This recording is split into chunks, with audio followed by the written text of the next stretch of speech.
भावांनो आणि बहिणींनो, मी सर्वप्रथम अमरावतीच्या सर्व मित्रांचं, शांताराम चव्हाण सर आणि सगळी टीम यांचं मनपूर्वक अभिनंदन करतो। त्यांनी तुम्हाला सांगतो की अनेक स्नेहसंमेलन आपले स्नेहमिलन कार्यक्रम झाले, पण जी योजकता इथं मला अमरावतीमध्ये दिसली ती असामान्य होती, वेगळी होती। याच्यामध्ये जी मेहनत, मी एका मधल्या मीटिंगला येऊन गेलो तर त्याच्यामध्ये कामाचं वाटप आणि सगळेजण जे टीम वर्क म्हणून काम करणं, ते शांताराम चव्हाण सरांचं कौशल्य खूप छान आहे। ते त्यांनी सगळ्यांना कामाला लावलं व्यवस्थित पद्धतीनं, आणि हे कामाला लावणारा माणूस काम करत नाही असं नका समजू, सगळ्यांच्या एवढा एकटाच काम करत होता। इतकी मोठी कामं त्यांनी केलेली आहेत। मी त्या सर्व टीमचं मनपूर्वक अभिनंदन करतो। या कार्यक्रमामध्ये आपण दोन महत्वाचे सत्कार केले, उदगीरचा एक तिसरा केला आपण। हे तिन्ही सत्कार मूर्तींचं मनपूर्वक अभिनंदन। आणि मला आशा आहे की हे दोघं तर समजा परिवारातलेच आहेत आणि दास सर हे ऍडिशन टू आवर परिवार असं आपण मानूया, ते आमच्या परिवारातले झालेले आहेत आता आपण। आणि हे मोठं शिल्पेच आहे की एक माणूस दुसऱ्या राज्यातून येतो, दुसऱ्या देशातून इथं येतो, इथं रुजतो, ही सोपी गोष्ट नाहीये बरं का। म्हणजे मला हे यासाठी माहिती आहे की माझे आई वडील दोन्ही उत्तर भारतातले, आणि ते रूट्स शोधत असतात। त्यांच्या मुलांना मुलींना काहीतरी लागत असतं की हे आपलं झालेलं आहे, त्या मुलांना शोध असतो की हे माझं क्षेत्र आहे, आणि हे क्षेत्र देण्याचं काम म्हणजे स्नेह संवर्धन पुरस्कार। हे मी माझ्या आई वडिलांना पाहिल्यामुळं माझ्या लक्षात येतं की त्यांना ते किती तीव्रतेनं जाणवत असतं, आणि म्हणून असा जो आपलेपणा आपण त्या सगळ्या सत्कार मूर्तीला देतो तो लाख मोलाचा असतो। म्हणून सुद्धा अमरावती टीमचं मी मनपूर्वक अभिनंदन करतो की ते हे कार्यक्रम करतात। त्याच्यासोबत एवढीच विनंती करेन की यावर्षी स्नेहमिलन इथं आहे म्हणून सत्कार केला आणि झालं असं करू नका, दरवर्षी करायचं आहे। आणि अमरावती शहर तर एवढं मोठं आहे, आमचा अंबाजोगाई एवढं लहान, त्या जरी आम्ही 10-12 कार्यक्रम तर करायला लागलो, अजून आहे शिल्लक लोक, त्या तुम्हाला तर मोठ्या प्रमाणामध्ये हे करता येऊ शकेल। दास सरांच्या एवढे गुणवत्तेचे सापडणार नाहीत, परंतु या लोकांची एक गुणवत्ता तर कॉमन आहे ना, ते दुसऱ्या राज्यातून आपल्याकडे आले, ही गुणवत्ता तर त्यांची लाख मोलाची आहे। असे लोक शोधून दरवर्षी हा कार्यक्रम होईल। पुढच्या कार्यक्रमाच्या सत्कार मूर्तींचा सत्कार दास सरांच्या हाताने करायचा आहे। आपण हे कार्यक्रम मध्ये आणा आहे अशा पद्धतीनं नाही, सोलापूर नाही, त्या इथं अमरावतीचा स्थानिक कार्यक्रम होईल। आणि दुसरं, यावेळेला उदगीरकरांचं मी मान्य यासाठी केलं कारण गेल्या वेळेस अंबाजोगाईला कार्यक्रम ज्योतीचा आम्ही उदगीरच्या कार्यक्रमात केला होता, परंतु मला नंतर ज्योतीचा सत्कार केल्यानंतर उदगीरला माझ्या असं लक्षात आलं बरं का की आपल्या लोकांमध्ये आपल्या माणसाचं कौतुक व्हायला पाहिजे, म्हणून आम्ही अंबाजोगाईला वेगळा कार्यक्रम घेऊन ज्योतीचा तिथं पण सत्कार केला। आता तुमची जबाबदारी अशी आहे की कलबुर्गीचा इथं सत्कार तुम्हाला उदगीरमध्ये करायचा आहे। मित्रांनो, आंतरभारतीची कन्सेप्ट साने गुरुजींनी 75 वर्षापूर्वी मांडलेली होती। 75 वर्ष मोठा काळ आहे हा। काळ 75 वर्षाचा सोपा नाही, जग फार बदलून गेलं, आणि विशेषतः या अलीकडच्या 30-40 वर्षामध्ये जे बदल झालेले आहेत ते इतके ट्रॅमेंडस आहेत की त्यावेळेला तुम्हाला ज्या पद्धतीने तुम्ही 48 साली विचार करत होता तसा आज विचार करण्याची गरज उरलेली नाही। आता नवीन चॅलेंजेस आहेत। म्हणजे साने गुरुजींनी त्यावेळेला आंतरभारतीची निर्मिती करताना भाषा हे केंद्र धरलेलं होतं, कारण त्यावेळेला अशी साधनं नव्हती की दोन भाषांचं एकमेकांशी कम्युनिकेशन करण्याची साधनच नव्हती, भाषांतर करण्याची सुविधा नव्हती. आणि मग दक्षिणेतल्या तुरुंगात राहिल्यानंतर त्यांच्या हे तीव्रतेने लक्षात आलं, तमिळ बोलणारा, तेलुगू बोलणारा माणूस हिंदी बोलणाऱ्या माणसाशी कसा संवाद करेल, हे प्रॉब्लेम होते. परंतु आज मी ज्या काळामध्ये जगतो आहे, तुम्ही जगता आहात, त्या काळामध्ये गुगल आहे. मी पाहिलंय एकदा आपल्या चंदशेट्टी सरांनी त्यांच्या भाषेमध्ये काहीतरी एक पॅसेज टाकला व्हॉट्सअपवर, तर ती तर असे मोकोडीची भाषा, मला तर काही कळत ना काय आहे ते. मग मी काय केलं, मी सरळ गेलो गुगलमध्ये, तिथं ते कॉपी पेस्ट केलं, त्याला हिंदीमध्ये मागितलं, ते मला कळलं की अरे वा, हे तर त्या माणसाचं कौतुक करून त्याचं अभिनंदन करायला लागलेले. That's okay. हे साने गुरुजींच्या काळात नव्हतं, 48ला नव्हतं, तुमच्या माझ्या काळामध्ये आलेलं आहे. पण हे एवढंच आलंय का? साने गुरुजींच्या काळामध्ये नव्हतं तेवढं संकट आज माझ्या डोक्यावर आहे. जात धर्माचा विद्वेष ह्याचा जो एकदम उद्वेग झालेला आहे, इतका मोठ्या प्रमाणामध्ये उसळून आलेले आहेत. साने गुरुजींच्या काळात एवढं नव्हतं. त्यावेळेला गांधी होते आणि गांधी सगळ्यांना सोबत घेऊन जात होते, नवी अनुभूती सगळ्या देशाला मिळत होती. पण माझ्या काळामध्ये इथं जातीचे, धर्माचे दंगे, अशा पद्धतीचे सगळं वातावरण निर्माण झालेलं आहे. इव्हन तुम्हाला सांगतो की लोकांमध्ये भयाचं वातावरण पुसरलेलं आहे.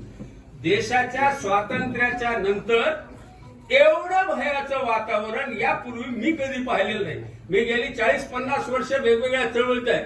आणीबाणीमध्ये मी 19 महिने जेलमध्ये होतो, तरीही मला असं वाटत नव्हतं. मला असं वाटायचं आपण जॉर्ज फर्नांडिस बरोबर जावं, 1-2 रेल्वेचे पुलं उडवून टाकावे, वाटत होतं. पण आज तुम्हाला सांगतो की इतकं भयाचं वातावरण आहे, शब्द उच्चारायचा, बाहेर पडताना त्याचे काय पडसाद होतील काही सांगता येत नाही. म्हणजे सोशल मीडियावर तुम्ही तुमच्या मनाचं व्यक्त करू शकाल असं नाहीये, खूप येत त्याच्यावर, पण ते मनातलं असतंच असं नाही. कारण तुम्ही तुमच्या मनातलं लिहायला लागलं की लगेच तुमचं ट्रोलिंग व्हायला लागतं, तुमची आईबाप काढली जाते. मी एका कवितेमध्ये लिहिलेलं होतं की पूर्वीच्या काळी नेम धरून दुश्मनाची शिकार केली जायची. समजा माझ्यावर राग आहे ना, मला मारून टाक. आता तेवढंच राहिलेलं नाहीये. झाडावरच्या पक्ष्याचा नेम धरत नाही, अख्खं झाड जाळून टाकतात. हे बदल झालेला लक्षात घ्या. मी त्या काळामध्ये आहे. मग माझी प्रायोरिटी काय असणार आहे? माझी प्रायोरिटी असणार आहे केवळ भाषेचा विषय नाही, तर हा हृदयाचा. सदा विजय आर्यांनी आंतरभारतीय या शब्दाचा एक नवा अर्थ करून दिलेला होता. त्याचा त्यांनी काय सांगितलं होतं? अंतर म्हणजे हृदय, अंतर म्हणजे हृदय, आणि भारती म्हणजे वाणी, शब्द. हृदयाची वाणी म्हणजे अंतर्भारती. हे अंतर्भारती दिल से दिल को समजना सुनना, ते सगळ्यात चांगलं असते बरं का. आता मी प्रेम केल्यामुळे तर मात्र लय कळतंय. दिल से दिल की भाषा कैसी बोली जाते. आणि ह्या भाषेचा विकास करणं, स्नेहाचा, प्रेमाचा विकास करणं, तो संवाद वाढवणं, हे माझ्या समोरचं सगळ्यात मोठं चॅलेंज आहे. आणि म्हणून आंतरभारती या काळातली नव्या रूपात पुढे येत आहे. मी तुम्हाला सांगतो की काही लोकांचा असा समज आहे की आंतरभारती म्हणजे काय, एक क्लब आहे. आंतरभारती इतर संघटनासारखी एक संघटना आहे. नो, आंतरभारती त्या पद्धतीचा क्लबही नाही आणि त्या पद्धतीची संघटनाही नाही. आंतरभारती हा एक नवा विचार आहे, काल सापेक्ष विचार आहे. तो चालणारा आहे, मेलेला नाही. म्हणजे ती कविता आहे ना, जुने जाऊ द्या मरणा लागुनी, जाळून किंवा पुरुणी टाका, एकच ठिकाणी थांबू नका, अशाची एक ओळ आहे. सावध ऐका पुढले हाका, सडतना एका ठाई ठाका. त्याच्यातला सडतना एका ठाई ठाका हे फार महत्वाचं आहे. मी आयुष्यामध्ये एक टिळा लावला म्हणजे आयुष्यभर ते टिळा लावायचा, वावरायचा असं नाही. गांधीजी, जयप्रकाश नारायण, जो गांधी चातुर्वर्ण्याचं समर्थन करत होता, तो गांधी आयुष्याच्या शेवटच्या टप्प्यामध्ये म्हणला की जिथं आंतरजातीय विवाह नसेल तशा लग्नाला मी जाणार नाही. एवढा टोकाला उलटा. जो ईश्वर सत्य आहे म्हणायचा तोच गांधी म्हणाला सत्य हेच ईश्वर आहे. गांधी म्हणजे बदलणारा माणूस. गांधी म्हणजे स्वतःला सोडून घेणारा माणूस. आपण काय करतो माहितीये का, कुठेतरी कधीतरी थोड्या माणसांची भाषणं ऐकलेली, त्यांची पुस्तकं वाचलेली आणि ते डोक्यामध्ये घेऊन आपलं आयुष्य काढतो. नो, शांतपणे थांबायचं. जयप्रकाश नारायणकडून मी ते शिकलो. दर 20 वर्षांनी जयप्रकाश नारायण शांतपणे विचार करायचे, कुठेतरी अज्ञातात जायचे आणि खूप विचार करून एक नवा निर्णय घ्यायचे. केवळ नवा निर्णय घेणं पुरेसं नसतं, त्याच्यासाठी सर्वस्व उतून द्यायचं असतं. जो जयप्रकाश नारायण अमेरिकेमध्ये असताना कट्टर कम्युनिस्ट होता. त्यांनी येऊन गांधी पाहिला, त्याला धक्का बसला, त्यांनी गांधी समजून घेतला आणि तो गांधीवादी झाला. नंतर त्याला काही तक्रारी वाटायला लागल्या काँग्रेसच्या बाबतीमध्ये की हे तर कामगारांचा विचारच करत नाहीत. मग तो समाजवादी झाला. समाजवादी झालेला जयप्रकाश नारायण पुन्हा शांतपणे थांबला. त्याने विचार केलं की अरे दारिद्र्य तर ग्रामीण भागामध्ये आहे, विनोबा करायला लागले ते जास्त बरोबर आहे. आणि त्यांनी त्याला सर्वस्व झोकून दिलं आणि त्याच्यानंतर ते झोकून दिलं, आयुष्य दिलं. आणि त्याच्यानंतर मी तुम्हाला सांगतो, मी जेव्हा जयप्रकाश नारायणला पाहिलं त्यावेळेला हा जयप्रकाश नारायण ग्रामीण भागामध्ये पुन्हा जाऊन बसलेला. कुणाच वर्तमानपत्रात बातमी येत नव्हती जयप्रकाश नारायणची. त्या काळी विद्यार्थ्यांचं आंदोलन झालं आणि लोक जयप्रकाशजींच्याकडे गेले आणि त्यांना सांगितलं की तुम्ही आमचं नेतृत्व करा. जयप्रकाश आले आणि त्यांनी सांगितलं आता संपूर्ण क्रांती केली पाहिजे. आता हे संपूर्ण क्रांती काय, जयप्रकाश नारायणने कुठले अशी बुकलेट लिहून दिली नाही. कार्ल मार्क्सने जसं जाहीरनामा लिहिला किंवा अजून हे धर्मग्रंथ असतात त्या पद्धतीचा कोणताही जाहीरनामा त्यांनी लिहिला नाही. जयप्रकाश म्हणाले की तुम्ही विचार करा, डोळसपणे विचार करा. जीवनाच्या सर्व क्षेत्रामध्ये आपल्याला बदल हवे आहेत आणि म्हणून नव्यानं विचार करण्याची प्रेरणा जयप्रकाश नारायणने दिली. हम लकीर के फकीर नहीं है. आम्हाला एक रेख मारून दिली आणि त्याच्यावरच आयुष्यभर चालायचं नो.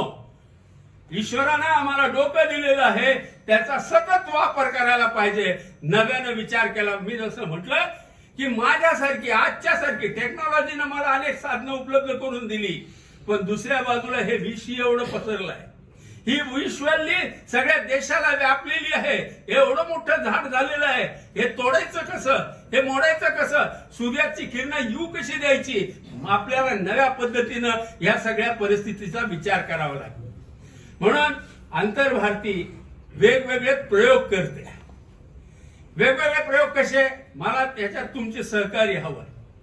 म्हणजे जसं आपण हे एक आंतरप्रांतीय भाषा विषय घेतला, म्हणजे साधा इथं ना मूळ गोष्ट तुम्हाला सांगतो, रोजगाराची कमतरता. आपल्याकडं आपल्याच पोरांना रोजगार मिळत नाही, मग बंगालहून आलेल्या माणसाचा कसा सत्कार करायचा असं लोक बोलतात बरं का. तोंडावर बोलणार नाहीत, माघारी बोलणार. रोजगाराचा प्रश्न आहे, पण रोजगाराचा प्रश्न त्या पातळीवर आपण सोडू, आर्थिक पातळीवरचा. हे स्नेह तर जोडावं लागेल ना. ते काय, त्याचं उत्तर असं आहे की अरे माझा मुलगा बंगालमध्ये जाणार आहे, हो, माझा नातू बंगालमध्ये जाऊ शकतो, माझा दुसऱ्या देशामध्ये जाऊ शकतो. त्यामुळं मला तिथली संस्कृती, तिथलं जीवन याचं स्वागत करता आलं पाहिजे. ते जसे इथं येतात तसे माझेही तिथं जाणार आहेत. ही सरमिसळ झाली पाहिजे. या जाताना तुम्हाला म्हणतो की काय माहितीये का, भविष्याचा वेध घेत विचार करणारे लोक एका बाजूला आणि इतिहासाचा विचार करणारे लोक दुसऱ्या बाजूला. तुम्ही बघा, जुने लोक भेटले ना, आमच्या काळात असं होतं, म्हणजे त्यांना इतिहासाची प्रेरणा. शिवाजी महाराज असे थोर होते, अरे तू काय करतोस. बाबासाहेब आंबेडकरांचा, अरे तू काय वाचलंस आयुष्यात, काही एखादं तरी पुस्तक वाचलं का, काय नाही. आणि बाबासाहेबांचं नाव घेणार. मुळात अशी गोष्ट आहे की जे भविष्याचा वेध घेऊन विचार करतात ती माणसं पुढे जातात. आंतरभारती ही भविष्याचा वेध घेणारी संघटना आहे. आम्ही अन्य प्रांतांचा सत्कार करताना आम्हाला हे दिसतं की माझ्या भागात सगळा रोजगार नाही रे, माझी मुलं कुठेही त्यांना पंख आली की उडायला लागते, ते जातील कुठेही जाऊ शकतात, म्हणून मी सगळ्यांना आपला करून घेतो. तुम्हाला सांगतो की गेल्या वर्षी आम्ही 2 वर्षापूर्वी अंबाजोगाईमध्ये राजस्थानच्या एका मित्राचा सत्कार केला आणि राजस्थानचा मित्राचा त्या राजस्थानाचा नंतर योग आला की आम्ही 10 मेला तिकडे जायचं राजस्थानमध्ये. तो राजीव जांगीड अंबाजोगाईचा कार्पेंटर आहे, म्हणजे ते सुतार काम करणारा माणूस, तो माणूस आमच्या बरोबर फिरला. किती उपयोग झाला त्याचा. त्याने त्याच्या घरामध्ये तुम्हाला सांगतो त्याच्या गावात आमचा सत्कार केला. त्या सत्काराच्या वेळेला असं जसं वराड आलं लग्नाचं, इतक्या आनंदानं ते सगळं गाव आम्हाला भेटलं. त्यांच्या बाया असं ते घुंगट घेऊन आलेल्या होत्या, संगीताताई त्यांच्याशी बोलल्या. तुम्हाला गंमत सांगतो की त्याची बायको सुद्धा गावामध्ये घुंगट विंगट घेऊन आलेली, बरं का, मी तो ओळखलं सुद्धा नाही ही त्याची बायको आहे म्हणून. मग ती आमच्या बरोबर आली. आमच्या बरोबर आल्यानंतर तिनं शेवटी घुंगट बिंगट सगळा काढून टाकला. जस्ट आमच्या मुलींसारखीच ती फिरायला लागलेली आहे. हे जे तयार होतं कारण मलाही कधीतरी गरज पडणार आहे, मी भविष्याचा विचार करतो म्हणून मी हे कार्यक्रम करतो आहे. त्याच पद्धतीनं आणखीन एका कार्यक्रमाचा विचार करायला पाहिजे. असे कार्यक्रम घेणारे मला सेंटर्स हवे. कोणता? मानवीय विवाह. हा खास आंतरभारतीचा शब्द आहे बरं का. हा आंतरजातीय विवाह नाही, आंतरजातीय विवाह नाही, आंतरधर्मीय विवाह नाही, हा मानवीय विवाह आहे. निकष जातीचा असणार नाही, पॉझिटिव्हली नाही, निगेटिव्हली नाही. आणि आता माझी बायको ख्रिश्चन आहे बरं का, कन्व्हर्टेड ख्रिश्चन. आम्ही काही जाती बघून लग्न करायला लागलो का? अरे प्रेमाला काही बघता येत नसते, आंधळ असते ते. तर ते आंधळ असलेल्या ठिकाणी डोळ्यात फक्त मानवता दिसत असते. तर मानवीय विवाह ही गरज आहे. तुम्हाला सांगतो, भाषणं चांगली करणं इट्स नॉट गुणवत्ता. गुणवत्ता ही आहे की तुम्ही नव्या काळाच्या कोणत्या कसोटीला उतरलेला आहात. नव्या काळाची कसोटी ही एक आहे की तुम्हाला आंतरजातीय आंतरधर्मीय म्हणजे मानवी विवाहाच्या पाठीशी उभं राहावं लागणार आहे. मग तुम्हाला किस्सा म्हणून सांगतो. माझे बहिणीच्या मुली मोठ्या झाल्या आणि स्थळे यायला लागली. माझं घर तिचं घर लागूनच आहे. तर ते पाहुणे आले बघायला. मग त्यांना कळलं की हे अमर हबीबची भाची आहे. तर ते म्हणले की नाही, त्यानं तोंड काळ केलं. म्हणले ज्या मुलीच्या मामाने तोंड काळ केलं, आता बघा माझं तोंड काळ. तर अशा मुलीला आम्ही घेणार नाही करून. झालं ना, माझी बहीण आली, ती ननंद आमच्या बायकोची. त्यांच्या कचा कचा कचा सुरू झालं. बायकाचं कसं असतं, तिनं म्हणे तुम्ही केलं त्यावेळेला लग्न अशा पद्धतीचं, आता आमच्या लेकराच्या पुढे आलेला आहे. या कथेचा क्लायमॅक्स तुम्हाला सांगतो, मजेशीर आहे. नंतर काय झालं माहिती का, ते पोरग मेडिकलला लागलं. तिची एक कलीग होती, ती अगदीच वेगळी. हे तर मुसलमानाला मुसलमान होतं बरं का, ती तर वेगळ्याच जातीची. पोरग म्हणला की मी करीन तर त्या पोलिसीच लग्न करीन, नाही तर मी आत्महत्या करतो. आजकालचे पोरले भयंकर आहे. काय करतोय, करावंच लागलं लग्न बिनधास्त. अरे म्हणलं ती बरी होती ना आमची भाची, नाही ते तर टोकाला गेले. हे पोरं आता कुणाच्या आवाक्यात येणार नाही. तुम्हाला मी सांगतो, मी अनेक ठिकाणी बोललेलो आहे.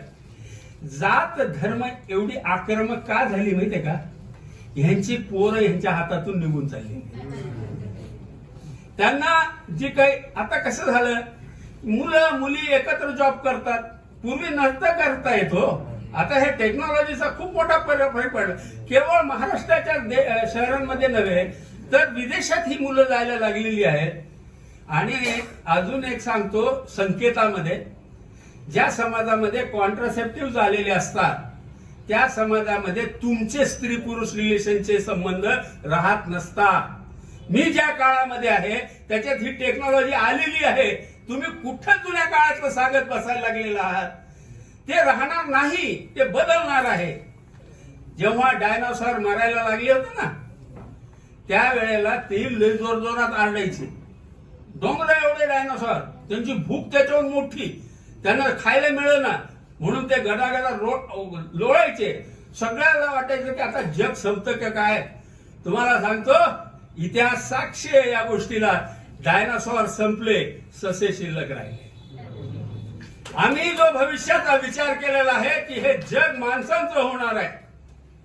आपण फुलेंचं नाव घेतो, गांधीचं नाव घेतो. का घेतो? कारण त्यांना ही दृष्टी होती की हे जग माणसांचंच होणार आहे. हे जे आजचे अडथळे आहेत ना, हे मरणारे डायनासॉर आहेत.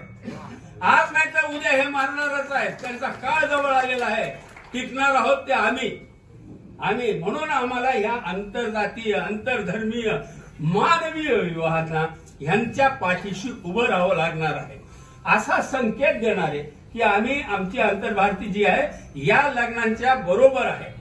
मी आर्य सर आणि आम्ही खूप वर्षापासून असा विचार करत होतो की आपण म्हणजे अगदी मला वाटतं मनमोहन सिंग येण्याच्या आधीपासून, कारण सोनिया गांधी आमच्या जातीची आहे ना,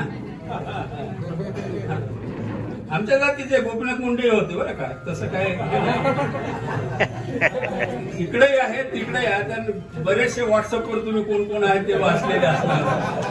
तर हे जे आहे की एक असं केंद्र आपल्याला उभं करता येतं का, कुठली शाखा की जे दरवर्षी एका विशिष्ट तारखेला हे मानवी विवाह केलेल्या लोकांचा सत्कार करेल, त्यांचं कौतुक करेल, असं काहीतरी उपक्रम, त्यांचं गॅदरिंग करेल, असं काहीतरी की ज्याच्यात आयडेंटिटी तयार व्हावी आंतरभारतीची की हे मानवीय विवाहाच्या बाजूचे लोक आहेत. असा एक कार्यक्रम आपल्याला करता आला पाहिजे. माझ्या डोक्यामध्ये आणखीन आंतरभारतीच्या शाखांसाठी कल्पना आहे. आम्ही आता राष्ट्रीय शिबिर घेतलं. आम्हाला त्याच्यात खूप फ्रुटफुल वाटलं की हे आवश्यक आहे. कारण काय होतं माहितीये का, शिबिर झालं की तुम्हाला एकत्र बसून नव्यानं विचार करता येऊ शकतो. हे नव्यानं विचार करण्याची प्रक्रियेला गती देण्याचं काम शिबिर करू शकतात. माझी सर्व शाखांना विनंती आहे की तुम्ही युवकांची शिबिरं घ्या. अगदी स्वातंत्र्य आंदोलनात जशी युवकांची शिबिरं झाली एकेकाळी, त्याच्यातून अनेक नेते तयार झाले, तशीच गरज आज आहे.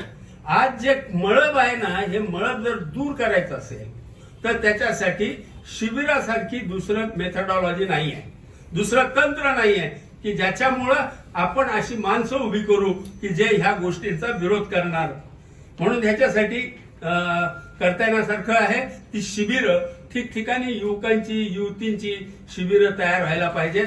त्याच्यामध्ये आपण नव्यानं हे सगळ्या गोष्टी सांगायला पाहिजे. मी मगाशी फार कौतुकानं विदर्भाचे लोक सांगतात की आमच्याकडे गाडगे महाराज झाले, आमच्याकडे हे संत ते संत. तुम्हाला माहितीये का संत कुठं जन्माला येतात? मराठवाड्यात येतात. काय येतात माहितीये का? जिथं बिघाड जास्त तिथं दुरुस्त करणारे माणसं जास्त. आहे का नाही? साधी गोष्ट आहे. आज तुम्ही धड नाही रे, तुम्ही गिळून टाकला गाडगे बाबा, तुम्ही खाऊन टाकला मोठे पंजाबराव, तुम्ही खाऊन टाकले आमच्या. आम्ही तर लई मोठे काढले, ज्ञानेश्वरापासून खाल्ले आम्ही. पश्चिम महाराष्ट्रात आमच्यापेक्षा भारी तुकारामच खाऊन टाकला. जिथं बिघाड जास्त तिथं संत जास्त असतात, हे लक्षात घ्या. आणि म्हणून आपल्या अवतीभोवती मोठी गरज आहे आपल्या कामाची. ही अधोरेखित करून गाडगे महाराज वगैरे गेलेले आहे. आपल्याला ते काम पुढे नेण्याची गरज आहे, कारण आपल्याकडे बिघाड फार झालेला आहे. ती झाडू गाडगे महाराजांच्या हातातली पुन्हा आपल्याला हातामध्ये घ्यावी लागेल. आणि आत्ता गाडगे महाराज केवळ रस्त्याची सफाई करत नव्हते, मनाची, डोक्याची सफाई करत होते. ती डोक्याची सफाई पुन्हा करण्याचं काम आपल्याला करावं लागणार आहे. 3 प्रकारचे लोक असतात. मी हे 2 मुद्दे सांगून थांबणार आहे. पहिला मुद्दा तर असा आहे की मी मागच्या मला वाटतं उदगीरच्याही मेळाव्यामध्ये हे बोललेलं आहे. 3 प्रकार असतात कार्यकर्त्यांचे, संघटनांचे, चळवळीतले. पहिलं काय असतं? पहिलं असतं समर्पण करणारे, ते जीव द्यायला तयार असतात लोक. पहिली फळी ती. दुसरी फळी असते सहयोग करणारे, समर्पणच्या नंतर सहयोग. आणि तिसरी फळी असते सहानुभूती व्यक्त करणारे. कोणत्याही चळवळीमध्ये हे 3 प्रकारचे लोक असतात. आपला रोल काय? आपण त्याग करू शकतो का? मला वाटत नाही. माफ करा, आज आमची ती भूमिका नाही. आम्ही समर्पण करणारे लोक नाही आहोत. म्हणजे अगदी मोदीला नीटनेटकी करायची आणि निघाले आपल्या रस्त्यावर नाही करू शकत. अनेकांची जबाबदाऱ्या वगैरे असतात. म्हणून आमची भूमिका काय? नुसती सहानुभूती की करा बाबा करा, तुम लढो हम तुम्हारे कपडे सांभाळते, कपडे मी घेऊन निघून जाते. आमची भूमिका आहे सहानुभूतीची. तो मी मला वाटतं यापूर्वी एका कार्यक्रमात एक गोष्ट सांगितली होती. ती आहे, मला खूप आवडणारी गोष्ट आहे ती. मी अगदी सुरुवातीच्या काळामध्ये इंटरनेट आल्यावर चॅट करायचो. तर अमेरिकेतली, आता ती तिथली होती का बाई होती का नव्हती मला काय माहित नाही, पण ती स्वतःला बाई म्हणायची. तर ती बाई याहूवर चॅट करायचो आम्ही. तर मी तिला म्हटलं की बाई तुम्ही लोक कसे चॅट करतात? तर तिचा एक प्रियकर ह्या जॉर्डन मधला होता. तर त्यांनी मला त्याची फाईल पाठवली. त्या फाईलमध्ये एक गोष्ट होती. तो जॉर्डन मधला जो माणूस आहे तो, त्याचे वडील शेतकरी, आणि ते शेती करण्यासाठी म्हणून रानात जातात. जाताना रस्त्यात एक झाड लागतं. त्या झाडाखाली काहीतरी फडफड फडफड झालेलं ऐकू येतं. ते असं डोकावून बघतात तर एक पक्षी अस्वस्थ झालेला, जखमी झालेला, तो तिथं फडफडत होता. ह्यांना वाटलं की आपण जर आणखीन त्याच्या जर जवळ गेलो तर तो उडण्याचा प्रयत्न करेल आणि मरून जाईल. त्यामुळे ते दुसरी वाट करतात आणि निघून जातात. दिवसभर काम करतात. काम केलं, संध्याकाळी परत ते डोक्यातून निघून जातं त्यांच्या. दिवस काम, शेतकऱ्याला काम केल्यावर कसं काय असते. ते परत येताना मात्र परत त्या झाडाकडे लक्ष गेलं की त्यांना वाटलं की अरे रात्रीचा पक्षी, सकाळचा पक्षी आहे का नाही. आणि त्यांनी एक चित्र पाहिलं. मुंग्यांची रांग लागली. त्यांना असंच वाटलं अरे अरे गेला. त्यांची नजर त्या मुंग्याच्या रांगेवरून अशी सरकत सरकत पुढे गेली आणि त्यांना अजब दिसलं.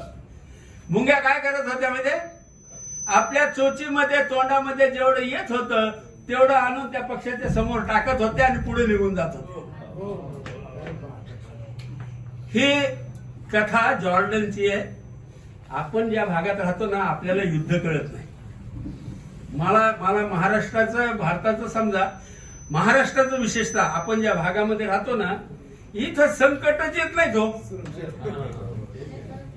म्हणजे धड सगळे मारायला लागलेले आहेत असंही चित्र नाही, धड सगळे जगायला लागलेले आहेत असंही चित्र नाही. आपण अशा भागामध्ये राहतो की काहीच नाही इथं प्रेरणादायी. हा, हो, जगतील मरत नाही अशी परिस्थिती झालेली आहे.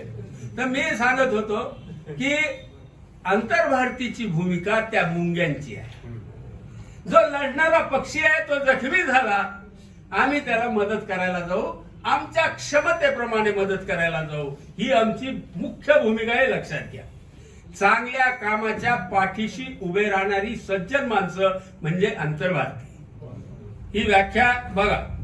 ही काय होतं माहितीये का, मला माझ्या मुद्दाम लक्षात आलं की महिलांची संख्या आंतरभारतीमध्ये जास्त का असते. कारण ही सज्जन माणसं इथं आहे.